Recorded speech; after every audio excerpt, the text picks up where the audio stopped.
ಸ್ನೇಹಿತರೆಲ್ಲರಿಗೂ ನಮಸ್ಕಾರ. Welcome to my channel. ಸ್ನೇಹಿತರೆ, ನಾವು ಆರ್ಟಿಫಿಷಿಯಲ್ ಇಂಟೆಲಿಜೆನ್ಸ್ ಭವಿಷ್ಯದಲ್ಲಿ ಇಡೀ ಜಗತ್ತನ್ನು ಆಳುವ ಸಾಧನ ಅಂದರೆ ತಪ್ಪಾಗಲಿಕ್ಕಿಲ್ಲ. AI ಇನ್ನು ಮುಂದೆ ಅದು ಕೂಡ ಸಿಂಥೆಟಿಕ್ ಇಂಟೆಲಿಜೆನ್ಸ್ ಆಗುತ್ತೆ. ಆಗ ಮನುಷ್ಯನ ಹಾಗೆ ಪರ್ಯಾಯವಾಗಿ ಯೋಚನೆ ಮಾಡುವ ಶಕ್ತಿಯನ್ನು ಬೆಳೆಸಿಕೊಳ್ಳುತ್ತೆ ಅಂತೇಳಿ ಹೇಳ್ತಾ ಇದ್ದಾರೆ. ಆದರೆ ಸದ್ಯಕ್ಕಂತೂ ನಮಗೆ ಆರ್ಟಿಫಿಷಿಯಲ್ ಇಂಟೆಲಿಜೆನ್ಸ್ ಸಾಕಷ್ಟು ಕೆಲಸಗಳನ್ನು ತುಂಬ ಸುಲಭವಾಗಿ ಮಾಡಿಕೊಡುತ್ತದೆ. ಇನ್ನು AI ಅಂದ ಕೂಡಲೇ ನಮಗೆ ನೆನಪಾಗೋದು ChatGPT, ಜೆಮಿನೈ, ಹಾಗೆ 11 ಲ್ಯಾಬ್ಸ್, ಹೀಗೆ ಮೇಟಾ, ಹೀಗೆ ಇನ್ನೂ ಸುಮಾರು ಒಂದಷ್ಟು ಇವೆಲ್ಲ ಏನಂದರೆ ಅಮೇರಿಕನ್ ಕಂಪನಿಗಳು. ಇನ್ನುಳಿದ ಡೀಪ್ ಸೇಕ್, ಹಾಗೆ ಒಂದಷ್ಟು ಚೈನಾದ AIಗಳು ಕೂಡ ಇವೆ. ಇನ್ನು ChatGPT ಬಂದಾಗ ಇಡೀ ವಿಶ್ವವೇ ಮೂಗಿನ ಮೇಲೆ ಬೆರಳಿಟ್ಟುಕೊಂಡಿತ್ತು.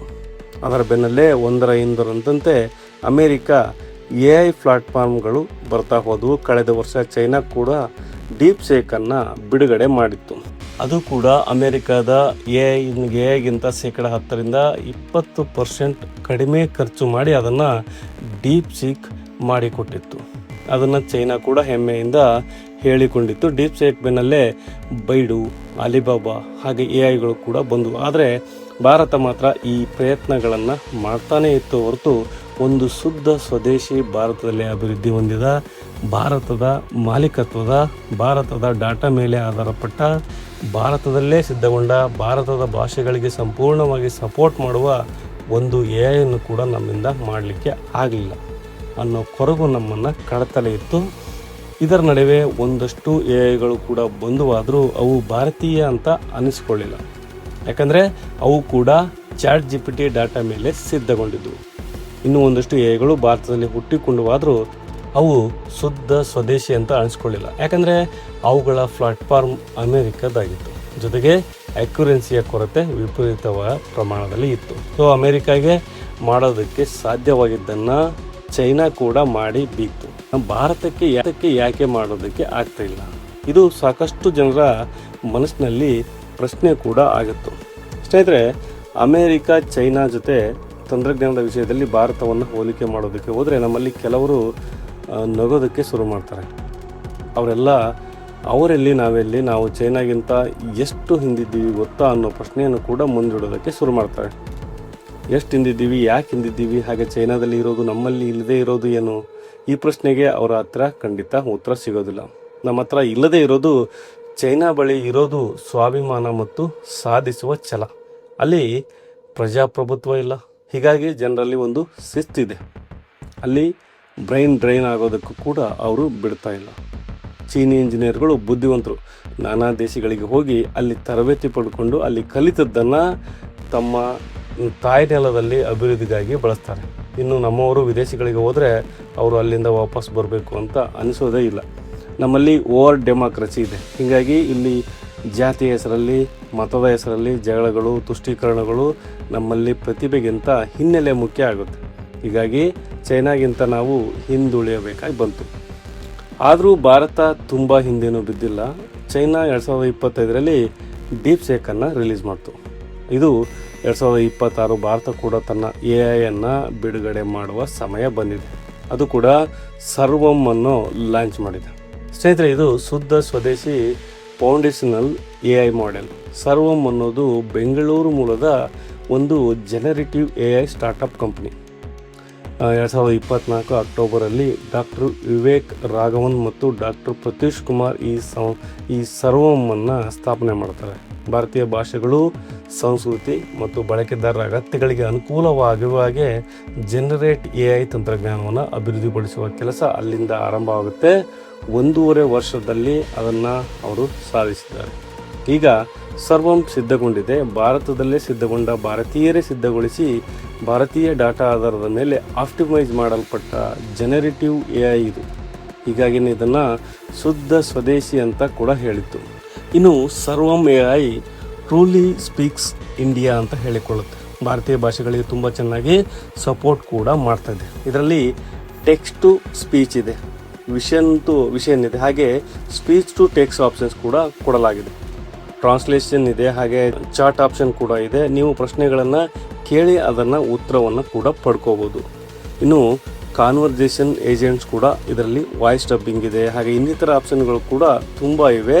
ಇನ್ನು GPT ಹಾಗೆ ಜೆಮಿನೈ ಏನಿದೆ ಗ್ರಾಹಕನ್ನು ಹೀಗೆಲ್ಲ ಇದೆಯಲ್ಲ, ಅದನ್ನು ಹೆಂಗೆ ಬಳಸ್ತೀವೋ ನಾವು ಇದನ್ನು ಕೂಡ ಅದೇ ರೀತಿಯೇ ನಾವು ಬಳಸ್ಬೋದು. ಜೊತೆಗೆ ಅಲ್ಲಿ 11 ಆ್ಯಪ್ ಹಾಗೆ ಮೆಟಾ ಅಂತಹ ಎಗಳು ಕೂಡ ಮಾಡಿಕೊಡುವ ಕೆಲಸವನ್ನು ಕೂಡ ಇದು ತುಂಬ ಸುಲಭವಾಗಿ ಮಾಡಿಕೊಡುತ್ತೆ. ಇನ್ನು ಇದರಲ್ಲಿ ಮೇಲ್ ವಾಯ್ಸ್ ಮತ್ತು ಫೀಮೇಲ್ ವಾಯ್ಸ್ಗಳಿಗೆ ನೀವು ಸ್ಕ್ರಿಪ್ಟ್ ಕೊಟ್ಟರೆ ಅದು ವಾಯ್ಸನ್ನು ಸಿದ್ಧ ಮಾಡಿ ಕೂಡ ಕೊಡುತ್ತೆ. ಸ್ನೇಹಿತರೆ, ನೀವು ಯೂಟ್ಯೂಬ್ ವಿಡಿಯೋಗಳಲ್ಲಿ ಆಗಾಗ ಇಂಗ್ಲೀಷಿಗೆ ಹಿಂದಿಗೆ ಡಬ್ ಮಾಡಲ್ಪಟ್ಟ ವಿಡಿಯೋಗಳನ್ನು ನೋಡ್ತಿರ್ತೀರ. ಎಲ್ಲ ಭಾಷೆಯ ವಿಡಿಯೋಗಳು ಎಲ್ಲ ಭಾಷಿಗರ ತಲುಪಲಿ ಅಂತ ಯೂಟ್ಯೂಬ್ ಆಟೋ ಡಬ್ಬಿಂಗ್ ಅವಕಾಶವನ್ನು ಕೂಡ ಕೊಟ್ಟಿದೆ. ಅಂದರೆ ಅದು ಕನ್ನಡಕ್ಕೆ ಮಾತ್ರ, ಇನ್ನಿತರ ಪ್ರಾದೇಶಿಕ ಭಾಷೆಗಳಿಗೆ ಇದು ಇನ್ನೂ ಲಭ್ಯ ಆಗಿಲ್ಲ. ಹೀಗಾಗಿ ಅವರು 11 ಲ್ಯಾಬ್ ಸೇರಿದಂತೆ ಒಂದಷ್ಟು ವಾಯ್ಸ್ ಡಬ್ ಮಾಡೋ ಎಐಗಳನ್ನು ಸಜೆಸ್ಟ್ ಮಾಡ್ತಾರೆ. ಹಾಗೆ 11 ಲ್ಯಾಬ್ಸ್ ಕೂಡ ಇಂಗ್ಲೀಷ್ ವಾಯ್ಸನ್ನು ಚೆನ್ನಾಗಿ ಕೊಡುತ್ತೆ. ಅದಕ್ಕಾಗಿ ಒಂದಷ್ಟು ಮಾದರಿಯ ಧ್ವನಿಗಳು ಅಲ್ಲಿವೆ. ಬೇಕಾದರೆ ನೀವು ನಿಮ್ಮ ಧ್ವನಿಯನ್ನೇ ನಕಲು ಮಾಡೋದಕ್ಕೆ ಕೂಡ ಅಲ್ಲಿ ಸಾಧ್ಯ ಆಗುತ್ತೆ.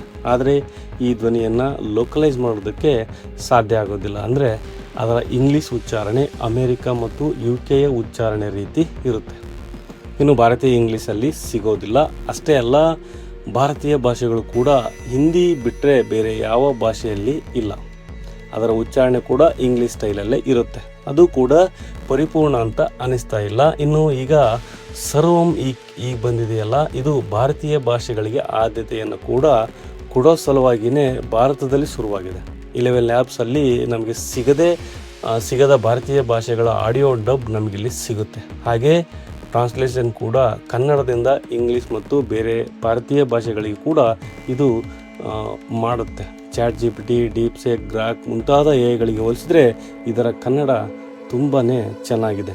ಕನ್ನಡ ಕೂಡ ಒಂದೇ ಅಲ್ಲ, ನಾನು ಕನ್ನಡ ಸ್ಕ್ರಿಪ್ಟ್ ಒಂದನ್ನು ತೆಲುಗಿಗೆ ಭಾಷಾಂತರ ಮಾಡೋದಕ್ಕೆ ಕೇಳಿದ್ದೆ. ಅದನ್ನು ಕೂಡ ಇದು ಬೇರೆ ಎಐಗಳಿಗಿಂತ ಬೆಟರ್ ಅನ್ನೋ ಹಾಗೆ ಮಾಡಿದೆ. ಸ್ನೇಹಿತರೆ, ಇದರ ಬಗ್ಗೆ ನನಗೆ ಅಷ್ಟಾಗಿ ಡೀಟೇಲ್ ಆಗಿ ಟೆಕ್ನಿಕಲ್ ಆಗಿ ಗೊತ್ತಿಲ್ಲ. ನೀವು ಒಂದ್ಸರಿ ನಿಮಗೇನಾದರೂ ಟೆಕ್ನಿಕಲಿ ಗೊತ್ತಿದ್ದರೆ ನೀವು ಕ್ರೋಮಲ್ಲಿ ಹೋಗಿ ಸರ್ವಂ ಅಂತ ಹೊಡೆದ್ರೆ ಬರುತ್ತೆ. ಅದರಲ್ಲೇ ನೀವು ನೋಡ್ಬೋದು. ChatGPT ಯಾವ ರೀತಿ ಯೂಸ್ ಮಾಡ್ತೀರೋ ಅದೇ ರೀತಿಯೇ ಇದು ನೋಡ್ಬೋದು. ನಾನು ಒಂದಷ್ಟು ನನಗೆ ಗೊತ್ತಿರೋ ಹಾಗೆ ಟ್ರೈ ಮಾಡಿ ಕೂಡ ನೋಡಿದೆ. ತುಂಬಾ ಚೆನ್ನಾಗಿ ಬರುತ್ತೆ. ಸ್ನೇಹಿತರೆ, ನಮ್ಮಲ್ಲಿ ಯಾರಿಗೆ ಇಂಗ್ಲೀಷ್ ಬರುತ್ತೋ ಅವರು ಸುಪೀರಿಯರ್ ಅನ್ನೋ ಒಂದು ಮಾನಸಿಕ ದಾಸ್ಯ ಕೀಳರಿಮೆ ಇನ್ನೂ ನಮ್ಮಿಂದ ಹೋಗಿಲ್ಲ. ಇಂಗ್ಲೀಷ್ ಅನ್ನೋದು ಒಂದು ಭಾಷೆ ಅಷ್ಟೇ. ಯಾವ ದೇಶಗಳನ್ನು ಬ್ರಿಟಿಷರು ಆಳಿದ್ರೋ ಆ ದೇಶಗಳಲ್ಲಿ ಇಂಗ್ಲೀಷ್ ಅನ್ನೋದು ಆಡಳಿತ ಭಾಷೆ ಆಗಿತ್ತು. ಹೀಗಾಗಿ ಇಂಗ್ಲೀಷ್ ಅಲ್ಲೆಲ್ಲ ಹೆಚ್ಚಾಯಿತು. ಎಲ್ಲಿ ಫ್ರೆಂಚರು ಇದ್ದರೂ ಅಲ್ಲಿ ಫ್ರೆಂಚ್ ಭಾಷೆ ಅಧಿಕೃತವಾಗಿ ಭಾಷೆ ಆಗಿತ್ತು. ಅಲ್ಲಿನ ಜನ ಅದನ್ನು ಕಲಿತರು. ಹಾಗೆ ಸ್ಪೇನ್ ವಸಾಹತುಗಳಲ್ಲಿ ಹಾಗೆ ಸ್ಪಯಾನಿಸ್ ಇದೆ. ಯಾವ ದೇಶ ಯಾರ ವಸಾಹತು ಆಗಿತ್ತೋ ಅಲ್ಲಿ ಸ್ಥಳೀಯ ಭಾಷೆಗಳು ಉಳ್ಕೊಂಡಿವೆ. ಚೈನಾದಲ್ಲಿ ಮ್ಯಾಡ್ರಿಂಡ್ ಇದೆ. ಅಲ್ಲಿ ಭಾಳಷ್ಟು ಜನಕ್ಕೆ ಇಂಗ್ಲೀಷ್ ಬರೋದೇ ಇಲ್ಲ. ಹಾಗಂತ ಅವರು ಉದ್ಧಾರ ಆಗಿಲ್ವೇ? ಜಪಾನಲ್ಲಿ ಕೂಡ ಜಾಪನೀಸ್ ಭಾಷೆಗಳನ್ನು ಮಾತಾಡ್ತಾರೆ. ಕೊರಿಯಾದಲ್ಲೂ ಎಲ್ಲರಿಗೂ ಇಂಗ್ಲೀಷ್ ಏನು ಬರಲ್ಲ, ಅಲ್ಲಿ ಕೂಡ ಕೊರಿಯನ್ ಇದೆ. ಆದರೆ ನಮಗೆ ಭಾರತೀಯರಿಗೆ ಭಾರತದ ಭಾಷೆಗಳಿಗಿಂತ ಹೆಚ್ಚಾಗಿ ಇಂಗ್ಲೀಷ್ ಬೇಕು. ಈ ಇಂಗ್ಲೀಷ್ ವ್ಯಾಮೋಹ ಹೆಚ್ಚಾದಂತೆ ಸ್ಥಳೀಯ ಭಾಷೆಗಳು ಕೂಡ ಎಲ್ಲಿ ಅಸ್ತಿತ್ವವನ್ನು ಕಳೆದುಕೊಂಡು ಬಿಡುತ್ತೋ ಅನ್ನೋ ಭಯ ಕೂಡ ಶುರುವಾಗುತ್ತೆ. ಅದರಲ್ಲೂ ಕೂಡ ಈ AI ಬರೋ ಮೊದಲು ಇಂಗ್ಲೀಷ್ ಬಾರದ ನಮ್ಮಂಥವರು ಕನ್ನಡದ ಬಗ್ಗೆ ಅಪಾಯತವನ್ನು ಹೆಚ್ಚಾಗಿ ಇಟ್ಕೊಂಡಿದ್ವಿ.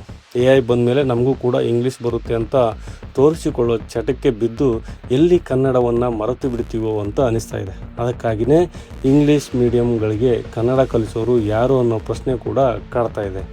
ಈಗ ಪ್ರಾದೇಶಿಕ ಭಾಷೆಗಳಲ್ಲಿ AI ಅಭಿವೃದ್ಧಿ ಆದರೆ AI ಪ್ಲಾಟ್ಫಾರ್ಮ್ಗಳಲ್ಲಿ ಪ್ರಾದೇಶಿಕ ಭಾಷೆ ಕೂಡ ಸಿಗೋದಕ್ಕೆ ಶುರುವಾದರೆ ಇಂಗ್ಲೀಷ್ ಮೀಡಿಯಮ್ಗಳಿಗೆ ಕನ್ನಡ ಸಿಗುತ್ತೆ. ಜೊತೆಗೆ ಬೇರೆ ಭಾಷೆಯ ಸಾಹಿತ್ಯ, ವಿಜ್ಞಾನ, ಇನ್ನಿತರ ವಿಷಯಗಳನ್ನು ನಾವು ನಮಗೆ ಗೊತ್ತಿರೋ ಭಾಷೆಯಲ್ಲಿ, ನಮ್ಮ ಸ್ಥಳೀಯ ಭಾಷೆಯಲ್ಲಿ ಓದೋದಕ್ಕೆ ಕೇಳೋದಕ್ಕೂ ಕೂಡ ಸಾಧ್ಯ ಆಗುತ್ತೆ. ಫ್ರೆಂಚ್ ಭಾಷೆಯ ವಿಡಿಯೋ, ಮ್ಯಾಂಡ್ರಿನ್ ಭಾಷೆಯ ಸ್ಕ್ರಿಪ್ಟ್, ಸ್ಪ್ಯಾನಿಷ್ ಸಂಗೀತ ಇವೆಲ್ಲವೂ ಕೂಡ ನಾವು ಕನ್ನಡದಲ್ಲೇ ಅಥವಾ ನಮ್ಮ ಸ್ಥಳೀಯ ಭಾಷೆಯಲ್ಲೇ, ನಮ್ಮ ಮಾತೃಭಾಷೆಯಲ್ಲೇ ಅರ್ಥ ಮಾಡಿಕೊಳ್ಳೋದಕ್ಕೂ ಕೂಡ ಸಾಧ್ಯ ಆಗುತ್ತೆ. ಆಗ ಅಟ್ಲೀಸ್ಟ್ ನಮಗೆ ಇಂಗ್ಲೀಷ್ ಮೇಲಿನ ವ್ಯಾಮೋಹ ಕೂಡ ಕಡಿಮೆ ಆಗ್ಬೋದು. ಇಂಗ್ಲೀಷ್ ಬಂದರೆ ಮಾತ್ರ, ಇಂಗ್ಲೀಷ್ ಗೊತ್ತಿದ್ದರೆ ಮಾತ್ರ ನಮಗೆ ಜ್ಞಾನ ಸಿಗುತ್ತೆ ಅನ್ನೋ ಭ್ರಮೆ ಇದೆಯಲ್ಲ, ಅದನ್ನು ಸ್ಥಳೀಯ ಭಾಷೆಗಳ AI ನಮ್ಮಲ್ಲಿ ಕಡಿಮೆ ಮಾಡುವ ಅವಕಾಶ ಇರುತ್ತೆ. ಹೀಗಾಗಿಯೇ ಭಾರತದ ಸ್ವದೇಶಿ ಮತ್ತು ಭಾರತೀಯರಾಗಿ ಯೋಚಿಸುವ ಹಾಗೆ ಭಾರತೀಯ ಭಾಷೆಗಳಿಗೆ ಸಹಾಯ ಮಾಡುವ AI ಅಗತ್ಯ ತುಂಬಾ ಇತ್ತು. ಅದನ್ನು ಸರ್ವಂ ಪೂರ್ಣಗೊಳಿಸುವ ಪ್ರಯತ್ನವನ್ನು ಮಾಡ್ತಾ ಇದ್ದಂತಿದೆ. ಅಂದ ಹಾಗೆ ಈ ಸರ್ವಂಗೆ ನಾನು ಕೂಡ ಕೃಷಿಗೆ ಸಂಬಂಧಪಟ್ಟ ಒಂದು ಪ್ರಶ್ನೆಯನ್ನು ಕೂಡ ಕೇಳಿದೆ. ನೋಡಿ, ನಮ್ಮ ತೆಂಗಿನ ಮರದಲ್ಲಿ ಭಾರಿ ಗರಿಗಳು ಒಣಗೋದು ಹೆಚ್ಚಾಗ್ತವೆ, ಕಾಯಿಗಳ ಇಳುವರಿ ಕೂಡ ಕಡಿಮೆ ಇದೆ, ಇದಕ್ಕೆ ಪರಿಹಾರ ಏನು ಅಂತ ಕೇಳಿದೆ. ಅದಕ್ಕೆ ತನಗೆ ತೋಚಿದ ಉತ್ತರವನ್ನು ಕೂಡ ಸರ್ವಂ ಕೊಟ್ಟಿದೆ. ಅದು ಕೂಡ ಒಂದು ಒಳ್ಳೆಯ ರೀತಿಯ ಬೆಳವಣಿಗೆ ಅಂತಲೂ ಕೂಡ ಹೇಳ್ಬೋದು. ನೀವು ಒಂದು ಸರಿ ಟ್ರೈ ಮಾಡಿ, ಹಾಗೆ ನಿಮಗೆ ಬೇಕಾದ ಪ್ರಶ್ನೆಗಳನ್ನು ಕೇಳಿ ಅದು ಹೇಗೆ ಕೆಲಸ ಮಾಡುತ್ತೆ ಅನ್ನೋದನ್ನು ಒಮ್ಮೆ ಪ್ರಯತ್ನಿಸಿ. ಆ ಬಗ್ಗೆ ಕಮೆಂಟ್ ಬಾಕ್ಸಲ್ಲಿ ನನಗೂ ಕೂಡ ಹೇಳಿ. ಇದು ಸರ್ವಂ ಅನ್ನೋ ಭಾರತೀಯ AI ಕುರಿತಾದ ಒಂದಷ್ಟು ಮಾಹಿತಿ. ಸರಿ, ನೀವು ಕೂಡ ಟ್ರೈ ಮಾಡಿ ನೋಡಿ. ಮುಂದಿನ ಸಂಚಿಕೆಯಲ್ಲಿ ಮತ್ತಷ್ಟು ವಿಶೇಷಗಳ ಜೊತೆ ಮತ್ತೆ ಭೇಟಿಯಾಗೋಣ. ಅಲ್ಲಿವರೆಗೂ ಜೈ ಹಿಂದ್, ಜೈ ಕರ್ನಾಟಕ.